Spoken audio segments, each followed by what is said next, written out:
Tapi sebelum menonton, jangan lupa klik tombol subscribe and loncengnya.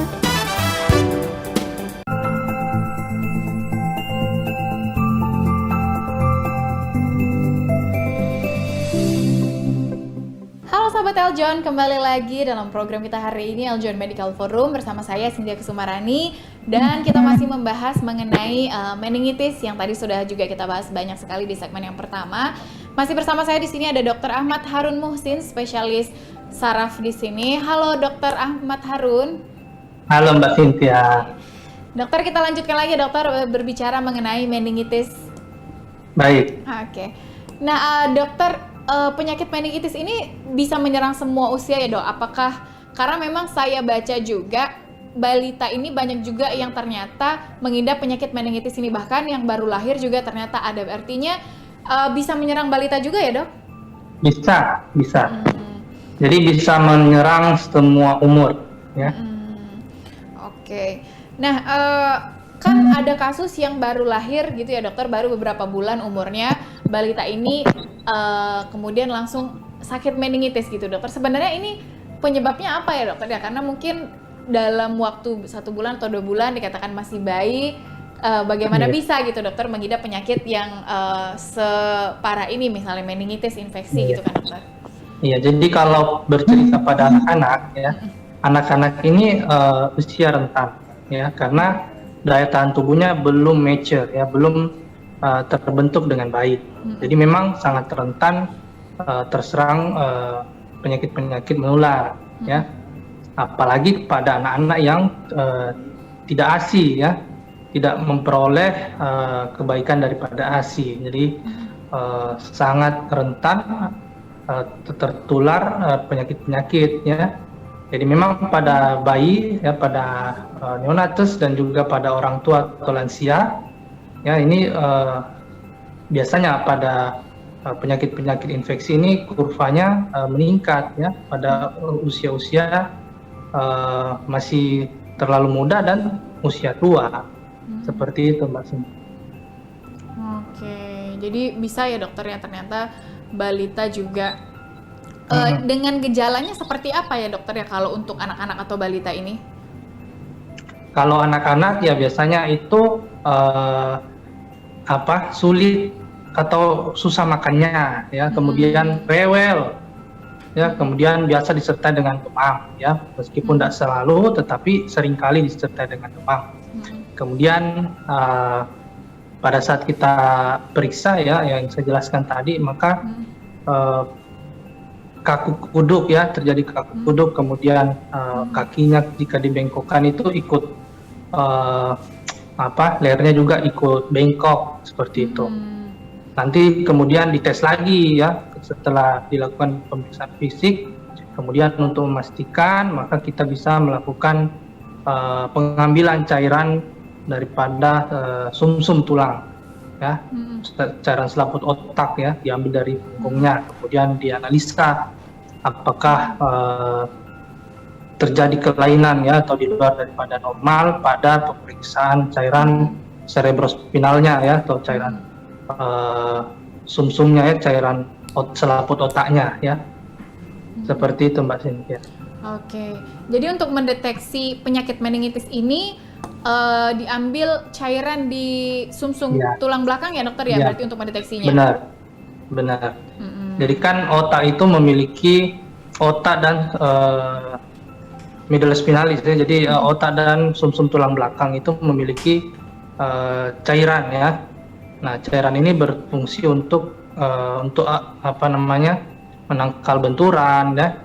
Kemudian nanti ini diambil, kemudian dilihat apakah akibatnya ini karena infeksi ya. Terus kalau infeksi karena apa nih? Karena virus kah, bakteri, nanti itu terlihat jelas di situ ya. Kita bisa tahu dari pemeriksaan daripada pengambilan cairan tersebut. Oke, baik. Berarti diambil melalui cairan ya dokter ya. Kemudian dalam kondisi seperti apa dokter seseorang itu harus pergi ke rumah sakit dokter berkaitan dengan meningitis ini? Karena kan tadi kita bilang gejalanya sakit kepala gitu ya dokter ya. Mungkin tidak semua orang lebih aware untuk mengatakan ini adalah penyakit yang bahaya mungkin yang mengarah kepada meningitis gitu dokter. Kira-kira kondisi seperti apa dokter yang mengharuskan orang ini pergi ke dokter atau ke rumah sakit untuk memeriksakannya? Iya, jadi kapan kita aware ya, kapan kita kira-kira harus memutuskan ke rumah sakit. Nah, apabila terjadi perubahan kesadaran, jadi yang tadinya aktif berbicara ya, nyambung, ini agak-agak kurang nyambung gitu, lebih sering tidur ya, lebih sering tidur. Kok tidurnya panjang ya, tidur terus, lemas terus ya. Kemudian apabila demamnya itu udah lebih 1 minggu ya, ada yang bilang lebih 14 hari bawa udah ya. Karena kalau demam sudah selama itu perlu ada yang diperhatikan khusus. Jangan dibiarin di rumah, nanti demamnya turun. Padahal udah 15 hari gitu ya. Ya, jangan ditinggal aja di rumah. Kemudian nyeri kepala yang hebat ya. Kalau nyerinya tuh dia baru rasakan seumur hidupnya, jangan dibiarin di rumah, langsung dibawa ke rumah sakit kayak gitu. Oke, baik. Kemudian dokter, untuk dampak terburuknya dokter dari meningitis ini bisa sebabkan apa dokter? Karena saya baca juga ada yang katanya sampai lumpuh lah, atau seperti apa dokter dampak terburuk dari penyakit meningitis? Jadi kalau meningitis kan memang baru peradangan pada selaput otak ya. Tapi biasanya seringkali setelah meningitis dia akan berkembang. Baik itu dia menjadi meningoencephalitis, dia juga bisa berubah menjadi abses ya, atau infeksi di dalam sel-sel otak ya.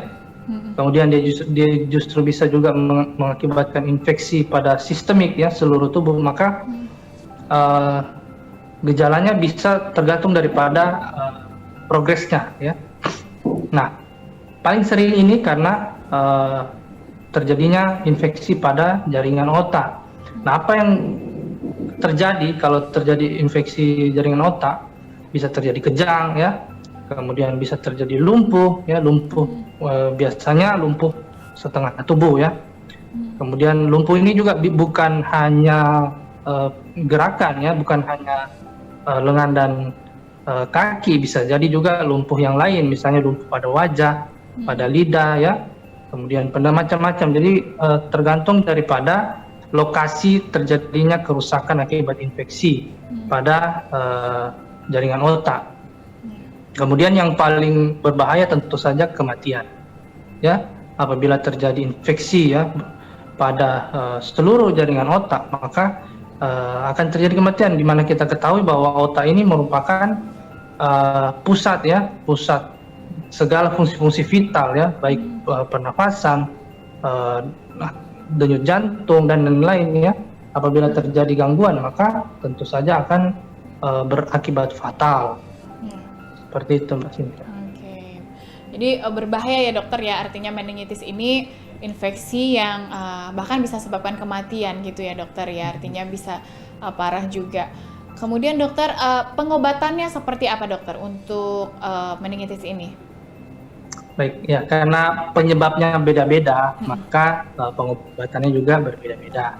Tapi prinsipnya adalah mengeradikasi daripada atau menghilangkan atau melawan daripada patogen-patogen atau kuman-kuman tersebut ya. Jadi kalau dia karena virus, maka kita berikan antiviral. Kalau dia karena bakteri ya, maka kita berikan antibiotik yang sesuai dengan bakterinya. Kemudian apabila dia kena TB, maka diberikan obat anti tuberkulosis.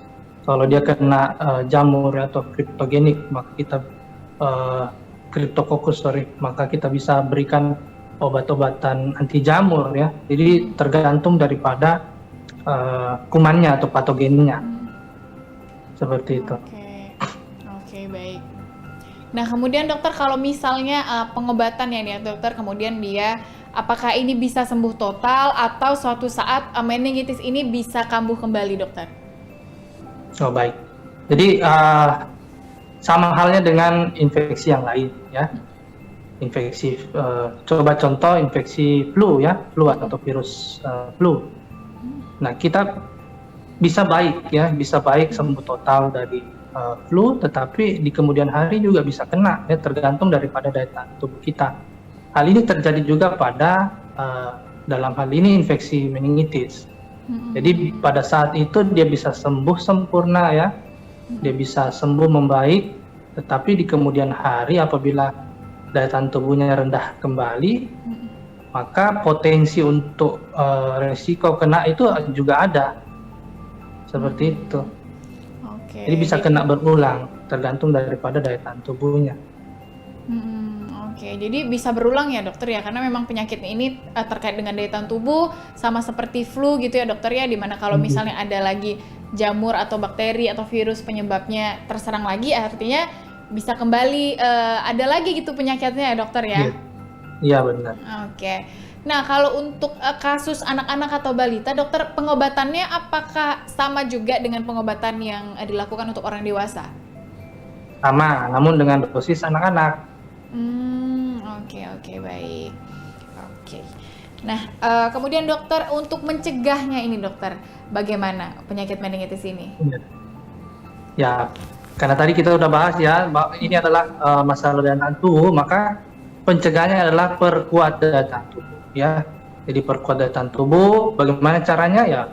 Pertama dengan nutrisi, ya, nutrisi yang terjamin. Jadi orang-orang yang mengalami malnutrisi lebih rentan terjadi infeksi-infeksi, ya. Contoh dalam hal ini adalah sekarang lagi pandemi nih, jadi pesannya sama, ya. Jadi jaga nutrisi, ya. Jadi orang-orang yang memiliki nutrisi buruk ini ya berbahaya, ya, dia bisa kena apa saja, ya, bukan hanya COVID yang pandemi kali ini, bisa terjadi juga kena meningitis, bisa kena yang lain-lain, ya. Jadi pertama perbaiki nutrisi, ya. Kemudian jadi nutrisi ini panjang lagi ya, kalau kita cerita banyak apa namanya makanan-makanan yang membangkitkan memang, ya. Tetapi sebenarnya kalau nutrisi itu terpenuhi cukup, ya, tidak ada yang kurang, maka tubuh akan optimal memproduksi daya tahan tubuh, ya. Kemudian berjemur, ya, berjemur karena untuk mengaktifasi daripada vitamin D, di mana vitamin D ini sangat baik untuk pembentukan atau pematangan daripada fungsi-fungsi daya tahan tubuh, ya. Kemudian cukup minum air, ya, terhidrasi dengan baik, ya.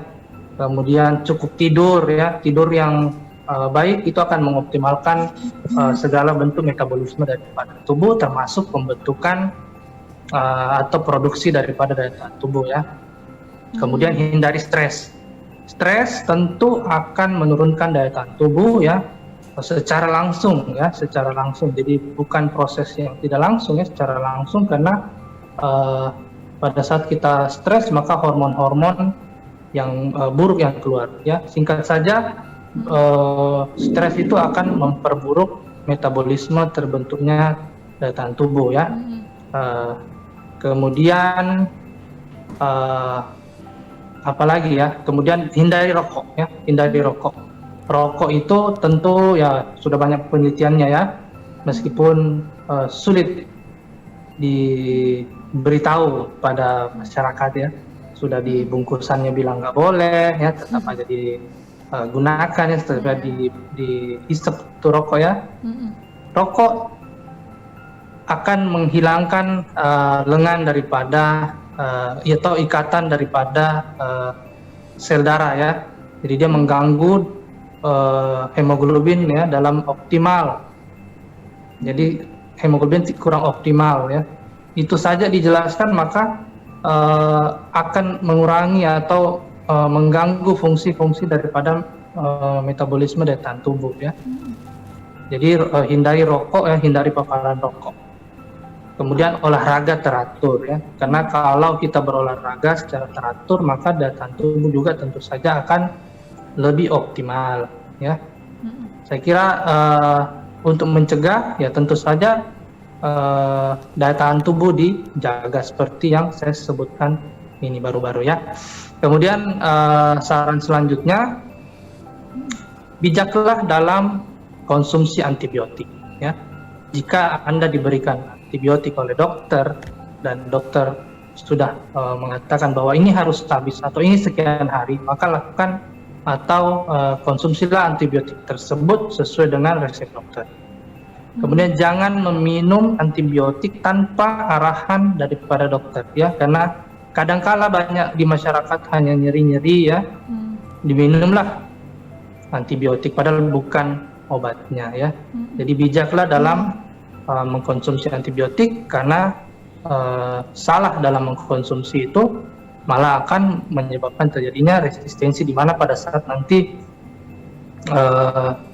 pasien tersebut memiliki infeksi, kemudian dia minum antibiotik yang selama ini diminum ternyata resisten, maka hal ini mengakibatkan terjadinya infeksi yang bisa mengakibatkan sampai ke infeksi selaput otak ya, atau infeksi yang lain yang tidak tertangani akibat antibiotiknya sudah kalah daripada kuman ya pada tubuh seseorang tersebut. Seperti itu. Oke, berarti antibiotik ini juga kalau tidak digunakan secara bijak ya dokter, artinya ketika mengalami infeksi yang berkaitan dengan bakteri atau apa, terus-terusan minum antibiotik, kemudian mungkin tidak sesuai dosisnya atau tidak dihabiskan gitu ya dokter ya, berbahaya artinya ya antibiotik ini? Berbahaya. Jadi memang antibiotik adalah pisau bermata dua, jadi perlu resep dokter lah, arahan daripada dokter. Jadi memang dokter lah yang tahu berapa hari ya, setiap antibiotik berbeda-beda, jadi jangan disamaratakan ya. Oh dokter ini biasanya 3 kali sehari, seminggu, ini juga bisa, belum tentu ya. Jadi konsumsi lama juga akan berakibat buruk kepada mikrobiota dalam usus ya, dan mikrobiota dalam usus itu penting bagi daya tahan tubuh ya, dan juga metabolisme yang lain. Jadi betul-betul bijak ya, tidak kurang tidak lebih dalam mengkonsumsi antibiotik ini. Betul. Jadi katanya kalau misalnya ketika dosis yang harus diminum itu 8 gitu ya dokter ya, 8 pil antibiotik, kemudian tidak dihabiskan, itu tidak boleh ya dokter ya? Ya, tidak boleh. Bisa jadi kumannya sudah lemah tapi masih ada. Di mana nanti kumannya itu sudah mengenali ya, sudah mengenali ya, sehingga terjadi resistensi. Pada saat terjadi infeksi itu lagi, udah dikenali ya, udah kumannya udah kuat, udah masuk, antibiotiknya sudah tidak mempan. Oke, baik. Oke. Nah, kemudian dokter katanya juga nih ada vaksin untuk mencegah meningitis, dokter. Apakah benar dokter ada vaksin ini? Ya, ada vaksinnya. Biasa kita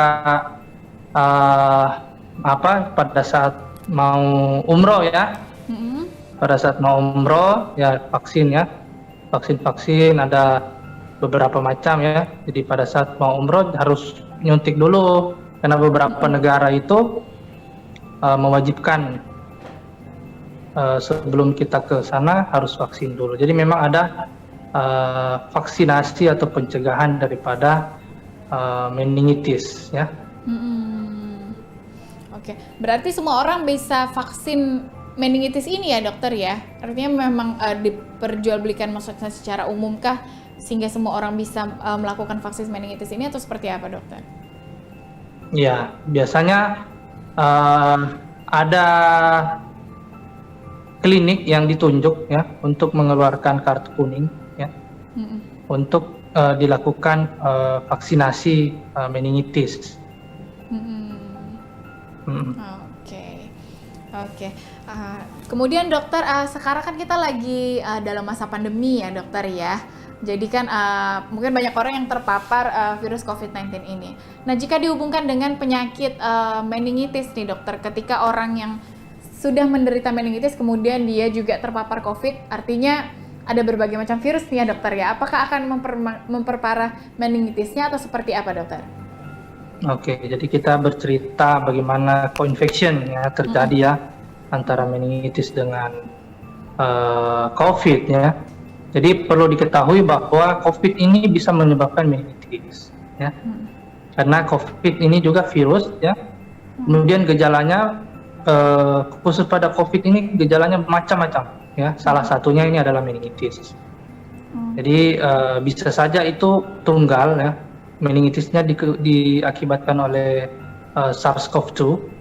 Bisa juga ya karena daya tahan tubuhnya orang ini rendah, maka virus-virus yang datangnya banyak. Ya, misalnya bisa jadi ya pasien ini imunnya rendah, kemudian dia terserang TB, kemudian terjadi meningitis TB, kemudian kena COVID pula, ya. Bisa juga ya. Jadi bisa terjadi co-infection, bisa terjadi satu saja ya. Bisa terjadi COVID saja, bisa terjadi patogen yang lain atau kuman yang lain seperti itu. Oke, jadi COVID-19 ini bisa menyebabkan meningitis ya dokter ya? Ya, bisa. Oke, baiklah. Memang berarti meningitis ini termasuk penyakit yang berbahaya sekali sepertinya dokter ya. Disebabkan oleh tadi infeksi jamur, bakteri dan lain-lain, tapi akibatnya dampak terburuknya juga bisa menyebabkan kematian. Baiklah, terima kasih banyak Dr. Ahmad Harun sudah menemani saya selama 1 jam di Eljon Medical Forum hari ini, sudah menyempatkan waktunya. Terima kasih banyak dokter. Ya Mbak Cynthia, terima kasih banyak juga atas undangannya. Iya, terima kasih banyak dokter. Selamat kembali bekerja dokter. Semoga diberikan kesehatan selalu. Amin. Terima kasih Mbak. Baiklah sahabat Eljon, itu dia tadi perbincangan saya bersama Dr. Ahmad Harun Muhsin, spesialis neuro atau saraf ya. Jadi kita tadi berbicara tentang meningitis. Nah, jadi memang berbahaya sekali penyakit ini yang disebabkan oleh infeksi tadi, dan dengan gejalanya sakit kepala ya. Jadi memang sakit kepala kemudian ada di bagian sini. Jadi semoga sahabat Eljon dan pemirsa yang menonton kita hari ini bisa lebih aware lagi ketika ada gejala-gejala yang tadi sudah disebutkan oleh Dr. Harun, untuk memeriksakan apakah ini meningitis atau mungkin penyakit yang lain yang kita tidak pernah tahu seperti apa. Jadi harus segera diperiksakan juga, dan karena juga penyakit ini menyerang semua usia ya, bahkan balita yang umurnya baru lahir dikatakan seperti itu ya, juga bisa mendapatkan penyakit meningitis ini. Jadi lebih aware lagi. Tadi juga Dr. Harun sudah katakan pola makan, pola hidup, kemudian hindari merokok juga, kemudian berolahraga. Jadi sebenarnya memang balik lagi, kesehatan ini adalah pola hidup ya. Jadi bagaimana ketika pola hidupnya bagus, makannya juga bagus, semuanya adalah sehat, kita juga bisa terhindar dari penyakit apapun. Mungkin tidak hanya meningitis, tapi yang lain-lain juga bisa kita hindari jika pola hidup kita sehat. Baiklah, itu dia sahabat Eljon, semoga bermanfaat dan berguna untuk sahabat Eljon semua, dan bisa diterapkan tadi cara-cara atau tips-tips mencegah meningitis ini, dan karena ini memang penyakit yang berbahaya. Baiklah, terima kasih semua sahabat Eljon. Saya Cynthia Kusumareni dan juga Dr. Ahmad Harun Muhsin, spesialis neuro, pamit undur diri. Sampai jumpa.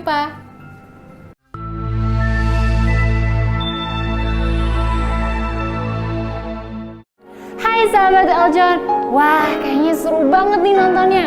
Pasti kalian udah like dan subscribe dong.